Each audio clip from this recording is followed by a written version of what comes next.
इस प्रकार वहाँ तक महालोक रूपी आत्मलिंग में विभाग को जानना चाहिए और प्रकृति आदि अर्थात प्रकृति, महत, अहंकार, पंच तन्मात्राएं, 8 बंधों को भी जाने।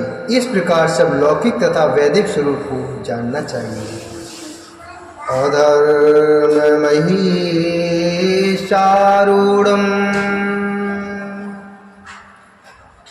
अधर्म महिषारूढ़ं कालिचक्रं तरन्ति ते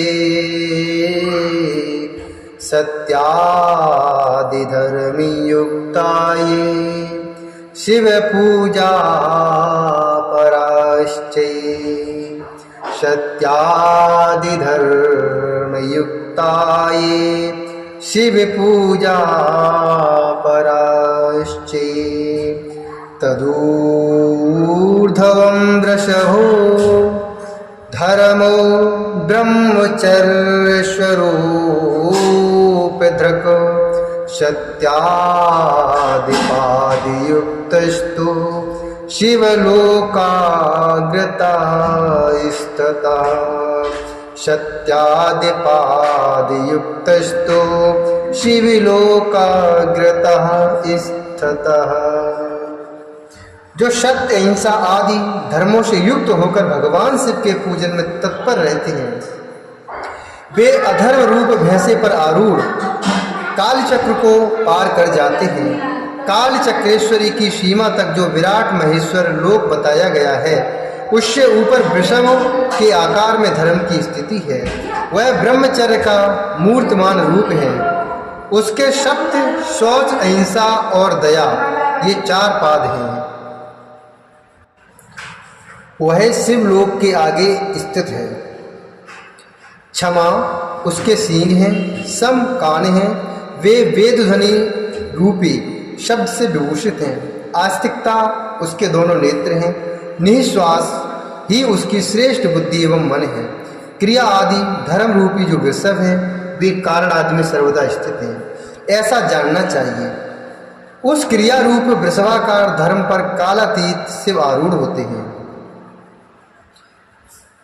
ब्रह्मा, विष्णु और महेश्वर की जो अपनी अपनी आयु है, उसी को दिन कहते हैं।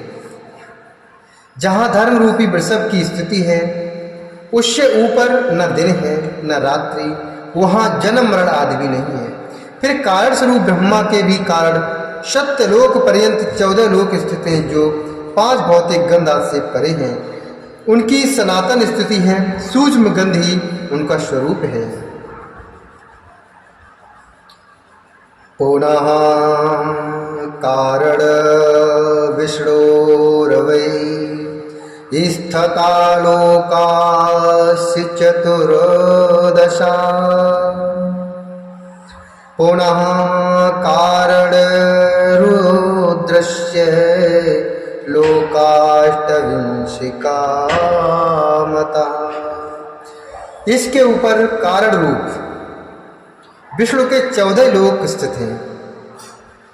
उनसे भी ऊपर फिर कारण रूपी रुद्र के 28 लोकों की स्थिति मानी गई है। फिर उनसे भी ऊपर कारणेश शिव के 56 लोक विद्यमान है। तदंतर शिव सम्मति ब्रह्मचर्य लोक और वहीं 5 आवरणों से युक्त ज्ञानमय कैलाश है। वहाँ पर 5 मंडलों, 5 ब्रह्म कला और आदि शक्ति से संयुक्त आदिलिंग प्रतिष्ठित है। उसे परमात्मा शिव का शिवालय कहा गया है। वही पराशक्ति से युक्त परमेश्वर से निवास करते हैं।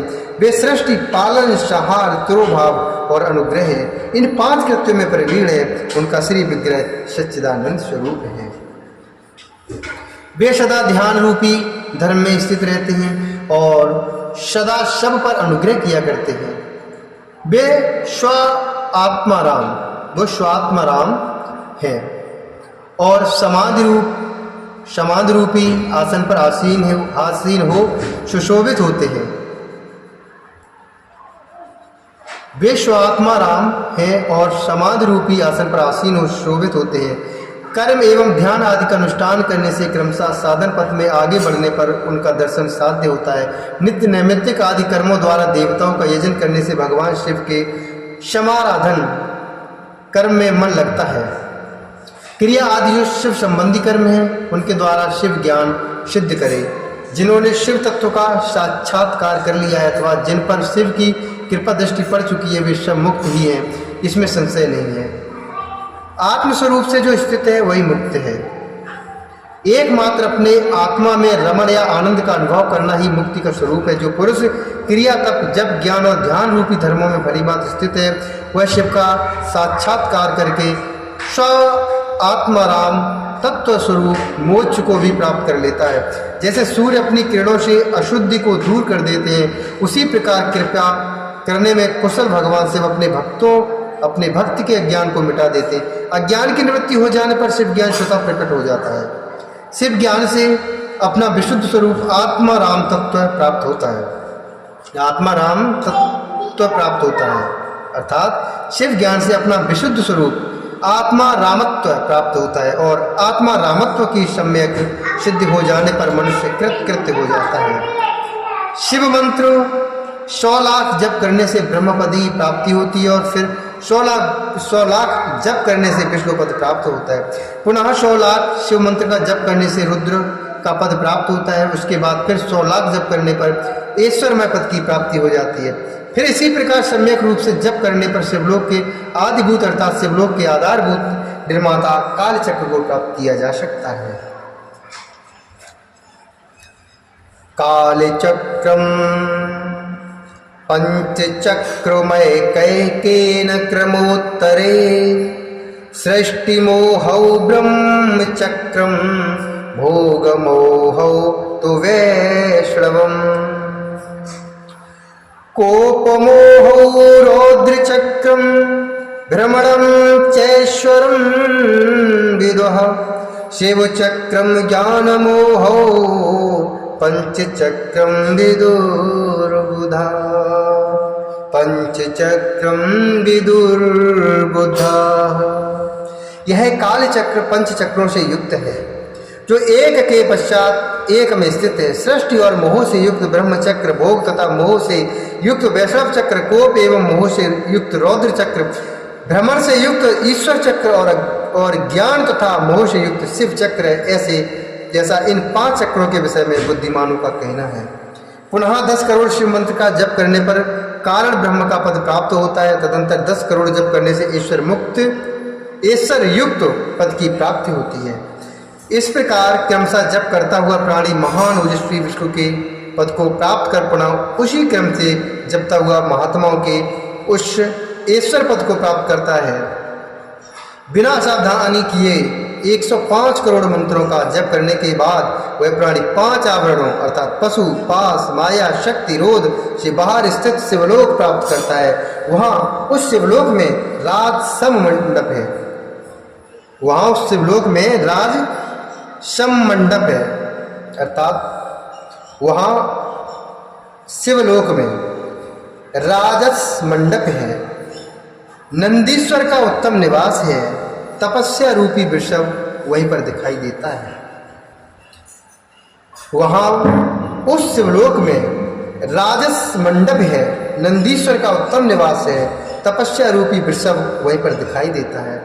वहीं पर 5 आवरणों से बाहर शब्दोजात अर्थात तत्काल आवरण रहित हुए भगवान शिव का स्थान है। पुनः चतुर्थ आवरण में वामदेव का स्थान है।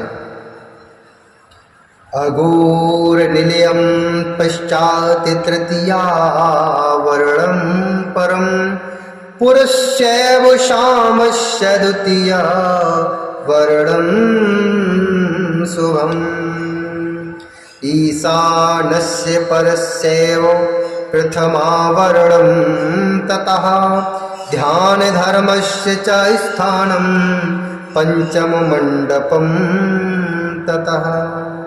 उसके पश्चात तृतीय वर्ण में अघोर शिव का, दूसरे आवरण में शांत शिव का मंगलमय तथा प्रथमावरण में ईशान शिव का निवास स्थान है।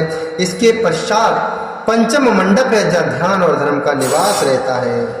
ध्यान धर्मस्य च स्थानं पंचम मंडपम ततः। तदंतर चतुर्थ मंडप है, वहाँ पर चंद्रशेखर की मूर्ति से युक्त भगवान बलिनाथ का वास स्थान है, जो पूर्ण अमृत को प्रदान करने वाला है। तृतीय मंडप में सोम स्कंद का परम निवास स्थान है। उसके बाद द्वितीय मंडप है, आस्तिक लोग जिसे नित्य मंडप कहते हैं। प्रथम मंडप में मूल माया का स्थान है, वहां पर अत्यंत शोभा वास करती है। उसके परे गर्भगृह है, जहां पर शिव का लिंग स्थान है।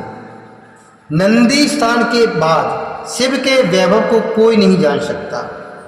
नंदी स्थान के बाद शिव के वैभव को कोई नहीं जान सकता। नंदीश्वर अर्थात गर्भगृह से बाहर रहकर शिव के पंचाक्षर मंत्र की उपासना करते हैं। इस प्रकार गुरु परंपरा से नंदीश्वर एवं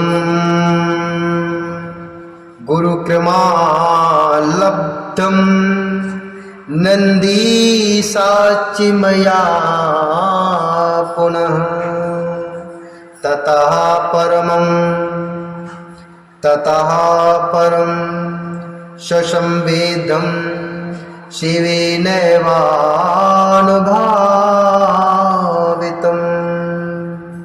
इस प्रकार गुरु परंपरा से नंदीश्वर और शरद कुमार के संवाद की जानकारी मुझे हुई। उसके बाद परम रहस्य स्वसंवेद है, जिसका अनुभव स्वयं शिव करते हैं। आस्तिक जनों का कहना है कि साक्षात शिव की कृपा से ही शिवलोक के ईश्वर को लोग जान सकते हैं, अन्यथा असंभव है। इस प्रकार से शिव का साक्षात्कार प्राप्त कर जितेंद्रिय ब्राह्मण मुक्त हो जाते हैं, अर्थात मोक्ष को प्राप्त कर लेते हैं। अब मैं अन्य क्षत्रियादि वर्णों के विषय में कहूंगा, उसे आदरपूर्वक और ध्यान से आप सब सुनेंगे। गुरोपदेशाज्ञाप्यं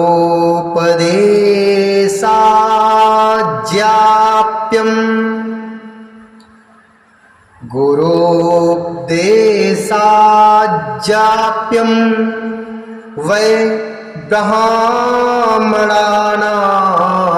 नमोऽन्तकम् पंचाक्षरं पंचलक्ष्मायुष्यं प्रजपेद्विदा। पंचाक्षरं पंचलक्ष्मायुष्यं प्रजपेद्विदा।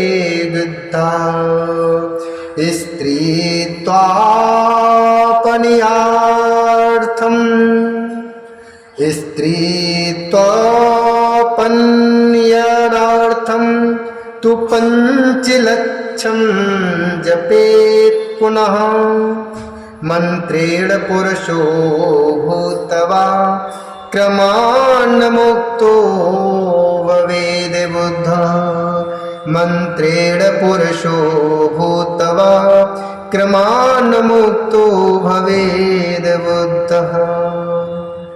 यदि ब्राह्मण को आयु प्राप्त करने की इच्छा है तो उसे गुरु के द्वारा बताए गए उपदेश के अनुसार इस शिव के पंचाक्षर मंत्र का विधि पूर्वक 5 लाख जप करना चाहिए। यदि स्त्रीत्व अर्थात स्त्री योनि से मुक्त होना चाहती है तो वह भी 5 लाख पंचाक्षर मंत्रों का जप करे।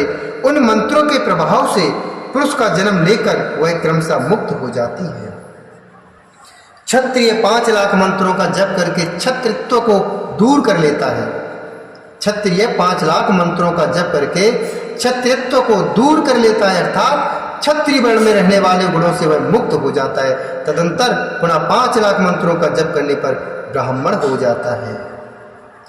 फिर उतने ही मंत्रों के जप से मंत्र सिद्धि प्राप्त हो जाती है और उसके बाद उसी क्रम से 5 लाख मंत्रों का जप करने पर वह मनुष्य मुक्त हो जाता है। वैसे पंचलक्ष मंत्रों का जप करने से अपने वैश्यत्व अर्थात गुण का परित्याग कर देता है। पुनः पंचलक्ष मंत्र का जप करने पर वह मंत्र क्षत्रिय कहलाने का अधिकारी हो जाता है। उसके बाद 5 लाख मंत्रों का जप करने से क्षत्रित्व को दूर कर देता है। तदंतर पुनः पंचलक्ष मंत्र का जप करके मंत्र ब्राह्मण कहलाने का अधिकारी हो जाता है। इसी प्रकार शूद्र भी मंत्र के अंत में नमः शब्द लगाकर यदि 25 लाख मंत्रों का जप करता है, इसी प्रकार शूद्र भी मंत्र के अंत में नमः